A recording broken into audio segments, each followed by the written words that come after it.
ito ay rated SPG. Striktong patnubay at gabay ng magulang ang kailangan. Maaaring may masiselang tema, lengguwahe, karahasan, sexual, horror o droga na hindi angkop sa mga... Dahil pressure nga si Paulo ng kanyang ama na si Greg na pakasalan na nga itong si Marge. Kaya naman nga't kahit hindi niya nga ganon kamahal itong si Marge ay pinakasalan nga niya sa alang-alang ng kanyang pamilya. Dahil dito, paniwalang-paniwala naman nga itong si Marge na mahal nga siya nito ni Paulo. Kaya naman nga't nagpakasal nga siya dito.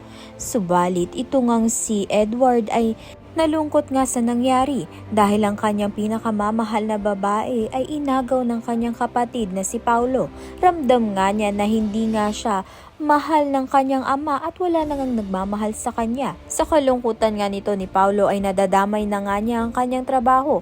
Kaya naman nga't nagalit sa kanya ang kanyang ama na si Greg. Sa kabilang banda naman nga, nalaman nga ni Thea na ito ngang si Marge ay ikakasal na at gumaganda na nga ang buhay. Kaya naman nga't magbabalik nga siya upang sirain ang buhay ni Marge. Kaya naman nga't yan at iba pa ang dapat nating pakaabangan. Maraming salamat sa iyong panunood.